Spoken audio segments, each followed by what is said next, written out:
Life లో బాగా stress ఉంది, టెన్షన్ ఉంది, ఏం చేయాలో చాలా మంది అడుగుతున్నారు. స్ట్రెస్ ఉంది కదమ్మా, మళ్ళీ 25 to 45 years వాళ్ళు ఎక్కువ అడుగుతున్నారు.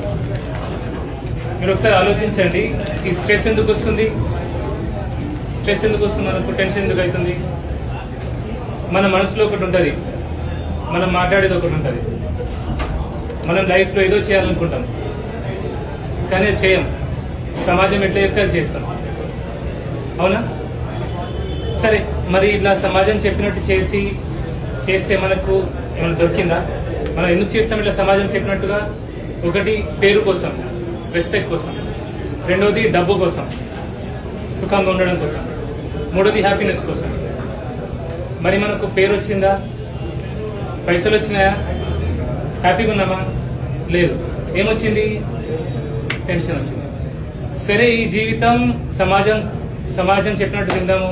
నెక్స్ట్ లైఫ్ లో నాకు నచ్చినట్టుగా నేను ఉంటా అంటే వీలైతుందా? ఇంకో జీవితం ఉందా? ఇంకో లైఫ్ ఉందా? మనకు లేదు. ఇదొకటే లైఫ్.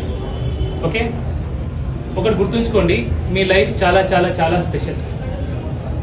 దేవుడు ఏదో గొప్ప రీజన్ తోనే మిమ్మల్ని ఈ భూమికి తెచ్చిండు, 100%. ఎందుకంటే మీలాంటి వ్యక్తి సృష్టిలో ఇంకెప్పుడు రాడు. మీలో ఆ గొప్పతనం మీలో ఉంది. కానీ మనం ఏం చేస్తామంటే, సొసైటీ ఒక సర్కిల్ గీస్తుంది, దాని లోపల ఉండిపోతాం, దాని బయట అడుగు వేయం. అయితే ఈ అడుగు వేసే ముందు కూడా 2 విషయాలు మనం మెదడులో పెట్టుకోవాలా. మన మాటల ద్వారా ఎవరిని బాధ పెట్టద్దు, ఇబ్బంది పెట్టకూడదు, కష్టపెట్టకూడదు. ఒకటి. రెండోది, స్వార్థంతో మన కోసం ఎదుటోని మోసం చేయదు, అట్లాంటి పనులు చేయదు. సో ఎవరిని బాధ పెట్టకుండా, ఓకే, ఎవరిని ఇబ్బంది పెట్టకుండా, ఎవరిని నష్టం కలిగించకుండా మీకు నచ్చినట్టుగా మీరు బతకండి. ఒక్కసారి చేసి చూడండి, మీ లైఫ్ ఎట్లుంటుందో మీకే తెలియదు.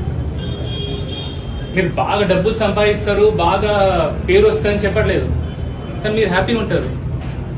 రియల్ లైఫ్ మీనింగ్ మీకు అప్పుడు అర్థమవుతుంది. ఓకే, సో ఇప్పుడు ఎవరో ఎగ్జాంపుల్ నేను ఎట్లుంటానో చెప్తాను మీకు.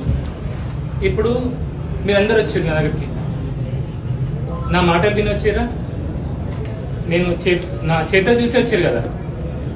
చాలా మంది కమెంట్స్ పెడతారు, మీరేంటి సార్ వెరైటీగా ఉన్నారు, అందరు ఉన్నట్టుగా లేరు, అందరు డాక్టర్లా లేరు చెప్తుంటారు జనరల్లీ.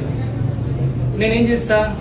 నేను నాకు నచ్చినట్టుగా మాట్లాడతా, నచ్చింది మాట్లాడతా, ప్రేమగా మాట్లాడతా, ఎదుటిని బాధ పెట్టా, ఇబ్బంది పెట్టా. నేను పని కూడా నాకు నచ్చింది చేస్తా, నచ్చినట్టు చేస్తా, కానీ 10 మంది కోసం చేస్తా, స్వార్థంగా ప్రవర్తించను. ఓకే.